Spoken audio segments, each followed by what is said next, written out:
अस्सलाम वालेकुम, मेरा नाम है हुस्फुंदियार और आप देख रहे हैं हमारा यूट्यूब चैनल इंस्पिरेशनल फैक्ट्स।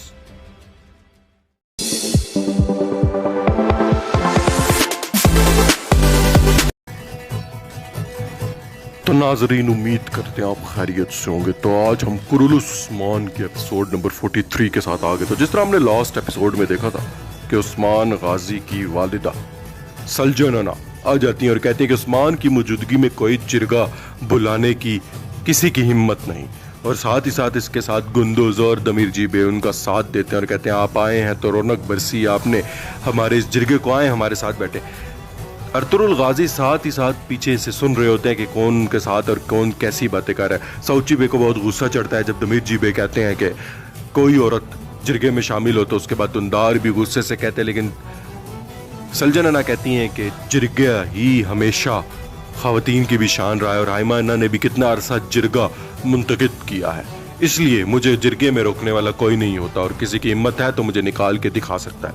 दुंदार भी वहाँ पर मौजूद होता है, चुप होता है, और अब यहाँ पर गेहातू के सदर दफ्तर में उस्मान गाजी को पकड़कर जारकुताई को भी पकड़कर यारवे करसलान लेकर आ रहा होता है। यारवे करसलान का उस्मान के साथ मंसूबा होता है जो गेहातू को निकोला के तवस्सुत से पता चल चुका होता है।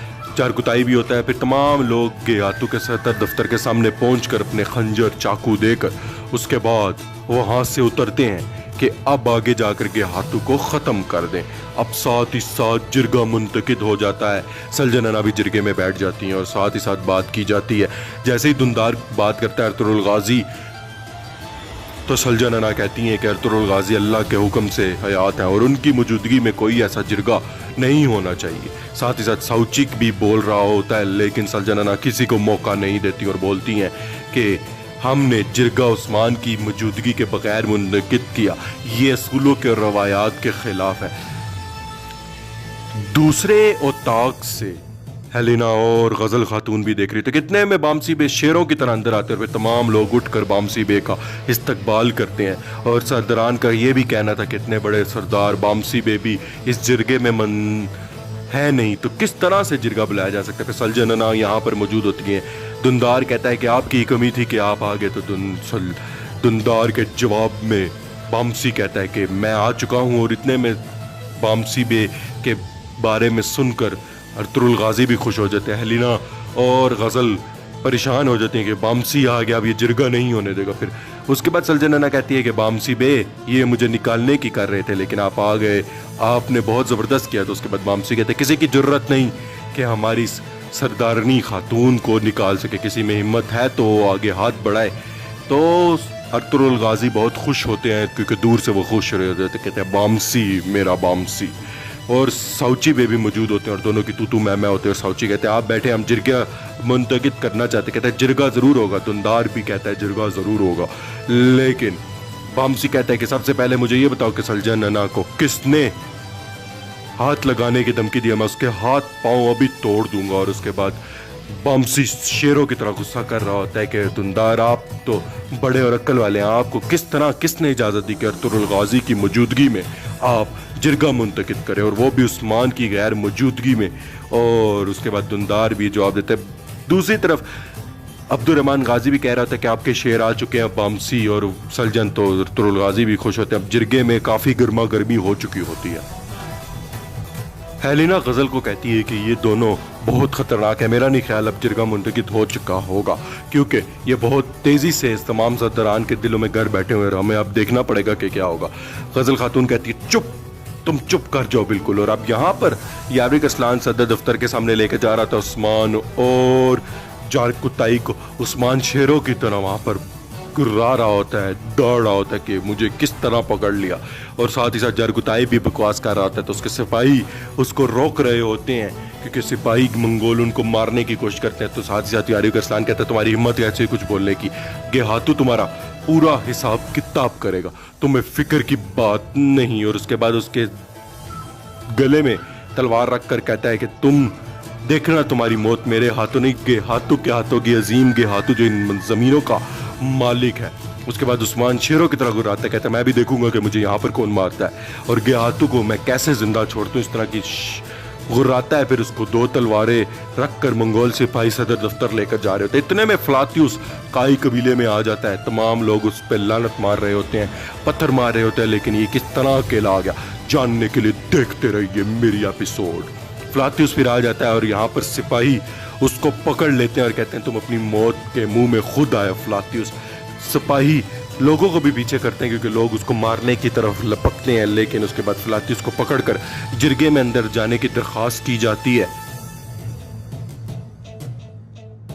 सलजनना भी देखती हैं कि फ्लातियुस यहाँ पर क्या कर रहा है, आखिर क्या बात है, देखकर थोड़ा परेशान हो जाती हैं। लेकिन साथ ही बायसुंगर बे अंदर जाकर कहता है कि तुंदार साहब, बार फ्लातियुस आया और वो कह रहा है मेरे पास एक अहम खबर है। लेकिन तुंदार और फ्लातियुस के जवाब में कहता है कि उसको जिरगे के इख्तिताम का इंतजार करवाओ, फिर हम उसकी बात सुनेंगे। लेकिन उसके बाद अर्तुरुल गाजी भी सुनकर काफी चौंक जाता है कि फ्लातियुस का इधर क्या काम। तुंदार उसे वापस भेजने का कहता है, लेकिन साउची कहता है नहीं चाचा जान, हमें सुनना चाहिए कि वो क्या लेकर आया है खबर, उसको अंदर लेकर आओ। फिर बायसुंगर भी वहां पर जाकर उसको साउची के कहने पर अंदर ले आता है। ये सुनकर गजल और हेलिना भी हैरान हो जाती हैं कि आखिर फ्लातियुस का इस दर क्या काम। कुंदुस भी मौजूद होता है और तमाम सरदारान मौजूद होते हैं और देखते हैं फ्लातियुस यहाँ पर क्या कहने आया है। फिर फ्लातियुस को अंदर लेकर आया गया होता है और उसके बाद फ्लातियुस आकर डांटता है कि तुम लोगों की मौत करीब है क्योंकि तुम लोग जल्द मर जाओगे। तो इस तरह कहते हैं कि तुम्हें नहीं पता कि उस्मान तुम्हारी पीठ पीछे क्या कर रहा है। अब्दुर्रहमान गाजी सुनता है तो उसको गुस्सा आता है, लेकिन गाजी उनको रोकते हैं कि फिलहाल रुक जाओ। साउची कहता है फ्लातियुस तुम्हारा हमारे कबीले में क्या काम, तुम अपनी मौत को खुद लेकर आए। दुंदार और तमाम लोग कहते हैं। इतने में अर्तुरुल गाजी भी सुन रहे होते हैं और तेल और तेर की तार देख रहे होते हैं कि आखिर क्या है वजह। अब यहाँ पर यारविक अरसलान के कबीले में यारविक अरसलान की मौजूदगी में वो अंदर जाते हैं और यहाँ पर उस्मान शेरों की तरह दाड़ आता है। 100 मंगोल सिपाही उस्मान को घेरे हुए होते हैं और साथ अंदर जाने की इजाजत मांगते हैं। गेहातू से उसके खंजर वगैरह तमाम चीजें लेकर जब वो अंदर पहुंचते हैं तो गेहातू सामने खड़ा हुआ होता है। गेहातू का सर पीछे की जानिब होता है और वो वहां पर खड़ा हुआ होता है और देखते हैं। उस्मान कहता है कि गेहातू तुम अपना चेहरा तो दिखाओ, क्या तुम मेरा सामना करने से डरते हो? यारविक अरसलान कहता है मैंने आपके हुक्म के मुताबिक चारकुताई और उस्मान को ले आया हूं, अब आप इनसे अपना हिसाब चुकता कर सकते हो। उसके बाद दूसरी जानिब फ्लातियुस एक ऐसा खतूत देता है जो कहता है मैं गेहातू का एलची बनकर यहाँ पर आए और ये मैं एलची के तौर पर तुम्हें पेश करूं। जब वो साउची बे पढ़ते हैं तो वो हैरान हो जाते हैं और उसके बाद उस्मान के बारे में और बुग़्ज़ और हसद रखने लग जाते हैं कि उस्मान क्या कर रहा है। गेहातू ने उसमें लिखा हुआ होता है कि तमाम सरजमीनें से मैं तुम लोगों को निकालता हूँ और 3 दिन के अंदर अपनी तमाम सामान को बांध कर तुम लोग यहाँ से रवाना हो जाओ, क्योंकि यहाँ से तुम रवाना हो नहीं होगे तो तुम्हारे सर पर कोई भी धड़ पर सर नहीं रहेगा। ये सुनकर अर्तुरुल भी काफ़ी हैरान हो जाता है। फ्लातियुस कहता है कि मैं झूठ नहीं बोल रहा। उस्मान यारविक अरसलान के साथ गठजोड़ कर उसको मारने गया था, लेकिन उस गेहातू को तमाम बात पता चल जाती है। बामसी भी बहुत गुस्सा हो जाते हैं कि तुम झूठ बोल रहे हो, लेकिन फ्लातियुस मजीद बात करता है कि मैं आपको बता दूं साफ साफ। और उसके बाद बामसी कहता है कि ऐसी कोई बात नहीं। तो अर्तुरुल गाजी शेरों की तरह कहता है कि मुस्कुरा रहा होता है और यहाँ पर गुंदुस भी होता है, लेकिन बामसी बे दाड़ रहे होते हैं कि हम उस गेहातू कुत्ते से नहीं डरते, इधर आ जाए और देख ले, हमें निकाल सकता है। ये ज़मीनें अर्तुरुल गाजी की फतह की हुई हैं। लेकिन मज़ीद जब अर्तुरुल गाजी बात करते हैं और सुनते हैं तो बामसी बे भी कहता है कि हम यहाँ से नहीं जाएंगे। और उसके बाद साउची और बामसी बे की काफ़ी आपस में गर्मा गर्मी हो जाती है और कहते हैं कि तुम्हें नहीं पता कि वो हमारा सर दर से उड़ा देगा। तो बामसी कहते हैं तुम डरते क्यों? फिर एक तरफ से इदरीस और एक तरफ से दमीर जी भी उनको रोकते हैं कि भाई एक दूसरे से मत लड़ो। गुंदुस कहता है तुम्हारा यहाँ पे क्या काम है, तुम यहाँ पर क्यों आए और क्यों झूठ बोल रहे हो? लेकिन फ्लातियुस कहता है कि तुम लोगों के पास 3 दिन का मौका है। गेहातू ने तुम्हें 3 दिन दिए हैं और वो तबरेज जा रहा है और 3 दिन बाद तबरेज जाते हुए तुम लोगों का सर तन से जुदा कर देगा अगर तुम लोग यहाँ से ना गए, क्योंकि उस्मान उसको मारने गया था और वो तबरेज की जानिब वो निकल चुका है यारविक अरसलान के साथ। गुंदुस भी गुस्सा करता है, लेकिन बामसी भी उसे भी शांत करते हैं, उसे खामोश करते हैं। और दुंदार उसे कहता है कि अगर ये झूठ हुआ तो मैं तुम्हारा सर तन से जुदा कर दूंगा, लेकिन जाकर अपने गेहातू को बचाओ कि ये अर्तुरुल गाजी की ज़मीन है, यहाँ से कोई नहीं जा सकता। फ्लातियुस हंस रहा होता है कि तुम लोग ये मजाक समझ रहे हो, जब गेहातू आएगा तो तुम लोग देखोगे कि कैसे तुम्हारे सर से तन जुदा हो जाएगा। फिर उसके बाद बामसी शेरों की तरह कहता है कि तुम यहाँ पर नहाते हो इसलिए मैं तुम्हारा लिहाज करूँ। और तुरुल गाजी मजीद मुस्कुरा रहे होते हैं क्योंकि वो जानते हैं कि उनकी गैर मौजूदगी में उनके सिपाही साथ हैं। हेलिना से मजीद बातें पूछ रही होती तो गज़ल उस पर गुस्सा कर देती कि अपनी बकवास बंद करो, फिलहाल सुनने दो मुझे कि क्या हो रहा है बात, मैं कुछ नहीं जानती। तो गज़ल काफ़ी परेशान हो जाती है। उसके बाद जैसे ही गेहातू अपना मुंह मोड़ता है तो गेहातू नहीं, गेहातू का सिपाही होता है। ये देख कर उस्मान और यारवे करसलान समझ जाते हैं कि वो जाल में फंस चुके हैं और अब धमाल होने वाला है। आए हाय मज़ा आने वाला है, इसलिए हमारी एपिसोड को एंड तक लाज़मी देखें। यारवे करसलान और उस्मान एक दूसरे को देखते हैं। इतने में गेहातू का बंदा कहता है कि तुम अपनी मौत को पुकार कर यहाँ पर आए हो। फिर उसको वो पुराना वक्त याद आता है जब गेहातू कहता है कि तुम मेरी जगह मौजूद होगी, मैं तबरेज जाकर उधर हुकूमत कायम करूंगा। उसके वापस आकर गेहातू का सर तन सज्जदा कर देगा हर इंसान का जो यहाँ पर होगा, स्पेशली काई कबीले का। और ये मंसूबा क्योंकि निकोला जाकर बताया होता है कि उस्मान और यारवे करसलान ने इत्तेहाद कर लिया होता है। अब यहाँ पर उस्मान और ये लोग चौंक जाते हैं कि आखिर क्या हुआ। फिर एकदम अचानक से यारवे करसलान कहता है कि गेहातू कहाँ पर है।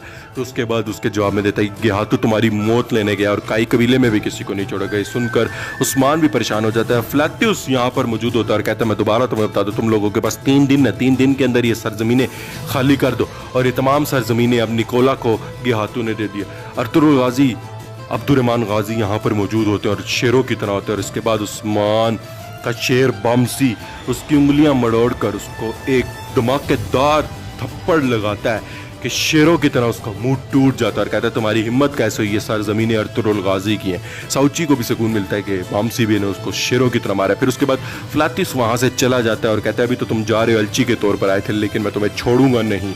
दूसरी जानिब गेहातू के सदर दफ्तर के बाहर गात लगाए हुए उस्मान के और यारवे करसलान के सिपाही मौजूद होते हैं। वो कह रहे होते कुछ ना कुछ गड़बड़ है क्योंकि अभी तक भीम की तरफ से कोई इशारा नहीं आया, क्या हमें हमला करना देना चाहिए। लेकिन गंजा भी कहते हैं हमें थोड़ा इंतजार और करना चाहिए क्योंकि उस्मान साहब का जब से इशारा आएगा हम टूट पड़ेंगे और थोड़ी देर तक अगर इशारा नहीं आता तो हम फिर तमाम मंगोलों को निस्तो नाबूद कर देंगे।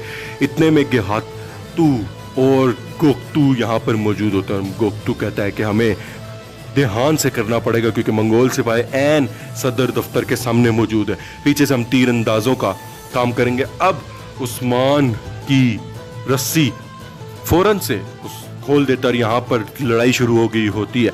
अंदर मंगोल सिपाही आने की करते हैं और मंगोलों में हलचल हो जाती है, धमाल शुरू हो चुका होता है।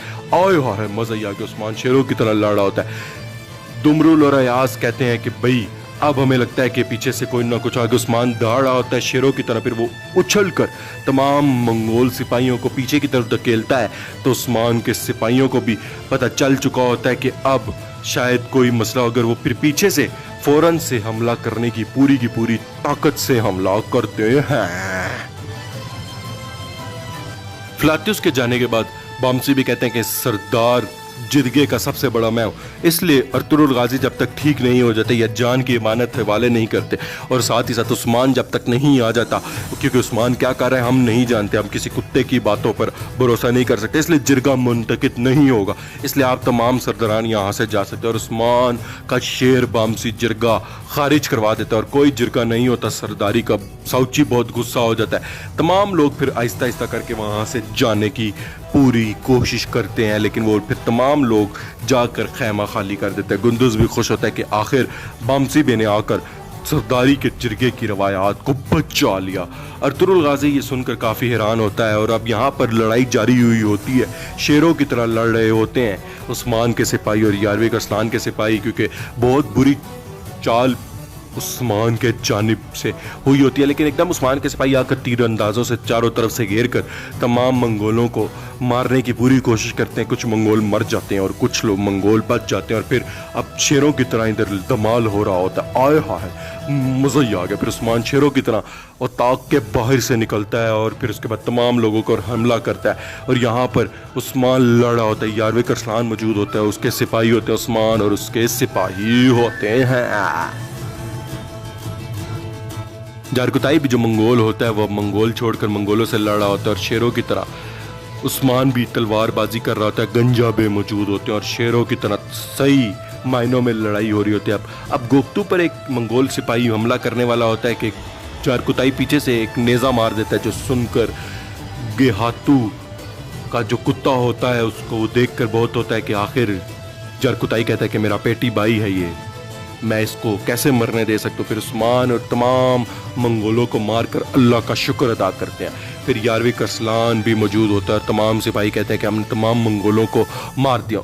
गेहातू इसका मतलब है उस्मान कहता है कि हमसे डर कर भाग गया। और फिर उसके बाद यारविक अरसलान कहता है आपके साथ मिलकर लड़ने में शाना बशाना हमें खुशी हुई। अब यारविक अरसलान कहता है कि मुझे चाहिए कि मैं यहाँ से चौबनाज की सरहद पर चला जाऊँ, क्योंकि जैसे ही अब गेहातू आएगा मैं वहाँ पर मजीद फ़ौज तैयार करूँगा, फिर हम गेहातू को ज़रूर मार देंगे एक ना एक दिन। उस्मान साहब आपके साथ लड़कर मुझे बहुत खुशी हुई।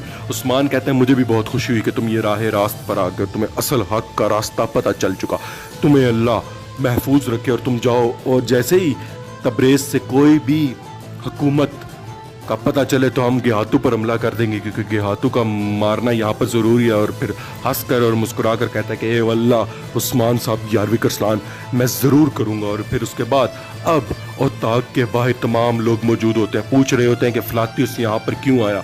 गुंदुज, दुंदार सबाब तमाम लोग होते हैं। साउची अपने आप को दुंदार के कहे पर अपने आप को सरदार तस्लीम कर कर तमाम सिपाहियों और तमाम लोगों को दिलासा दे रहा होता है और कह रहा होता है कि गेहातू ने हमें 3 दिन का वक्त दिया, लेकिन फिक्र की बात नहीं है, कोई भी हमें इस सरजमीन से नहीं निकाल सकता जहाँ पर हमने शहीद दिए, जहाँ पर हमने गाजी दिए।